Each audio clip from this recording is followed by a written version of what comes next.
চব্বিশের 10ই জুলাই কোটা সংস্কারের দাবিতে দেশব্যাপী আন্দোলন জোরদার হতে থাকে। পালন করা হচ্ছিল বাংলা ব্লকেট কর্মসূচি। এরই মধ্যে বিষয়টি দেশের সর্বোচ্চ আদালতে গড়ায়। কোটা পদ্ধতি বাতিলের পরিপত্র অবৈধ ঘোষণা করে হাইকোর্টের দেয়া রায়ের উপর 1 মাসের স্থিতাবস্থা দেয় আপিল বিভাগ।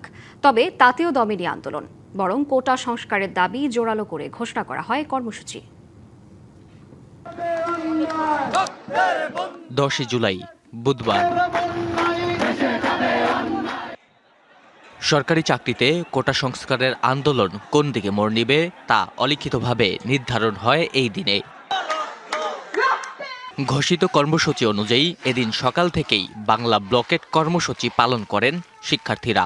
10টার আগেই ঢাকা বিশ্ববিদ্যালয়ের বিভিন্ন হল থেকে মিছিল বের করে Shahbag, science lab, Bangla motor সহ আশেপাশের গুরুত্বপূর্ণ সড়ক অবরোধ করেন তারা। বাংলা কিউআর যেখানে, নগদ পেমেন্ট সেখানে।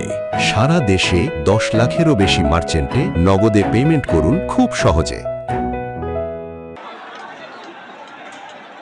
বেলা 11:30টার দিকে কোটা পদ্ধতি বাতিলের পরিপত্র অবৈধ ঘোষণা করে হাইকোর্টের রায়ের ওপর 1 মাসের স্থিতাবস্থা দেয় আপিল বিভাগ।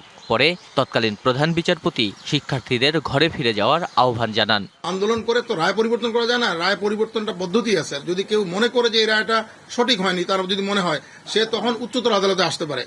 এছাড়া আওয়ামী লীগ সাধারণ সম্পাদকও আদালতের সিদ্ধান্তই চূড়ান্ত উল্লেখ করে আন্দোলন বন্ধের আহ্বান জানান।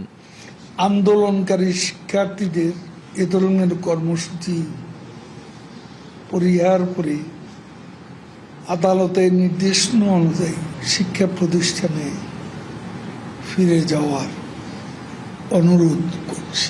তবে আপিল বিভাগের এই আদেশকে আন্দোলন দমনের কৌশল মনে করেন শিক্ষার্থীরা, তাই রাজপথে অনড় থাকেন তারা। এখন বর্তমানে যেই আদালত পরিপত্রটি বাতিল করেছে সেটি মূলত হচ্ছে কোটা বাতিলের পরিপত্র বাতিল করেছে, কিন্তু আমরা কোটা বাতিল চাইনি, আমরা কোটা সংস্কার চেয়েছি। দুপুরের পর থেকে আরো জোরালো হয় আন্দোলন। পরে রাজধানীর কারওয়ান বাজারে রেলপথ অবরোধ করেন শিক্ষার্থীরা।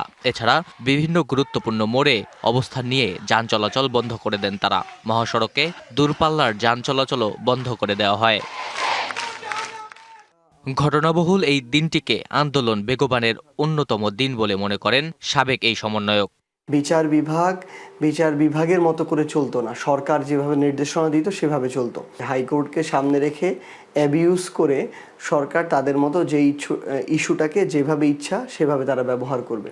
আমাদের এই আন্দোলনের মোমেন্টামটাকে যে কোনোভাবে নষ্ট করে দিয়ে হাইকোর্টের মাধ্যমে 1 মাস পিছিয়ে দেয়া বা 1 মাসের একটা সময় নেয়, আমরা এই সুযোগটা তাদেরকে আমরা কখনোই দিব না। সেই জায়গা থেকে আমরা আমাদের আন্দোলনটা কন্টিনিউ করছিলাম। এদিন সন্ধ্যায় 4 দফার পরিবর্তে সব গ্রেডে অযৌক্তিক ও বৈষম্যমূলক কোটা বাতিল করে আইন পাশ করার 1 দফা দাবিতে পরদিন সারা দেশে বাংলা ব্লকেট কর্মসূচি দেওয়া হয়। নাজমুল হুদা, ডিবিসি নিউজ, ঢাকা।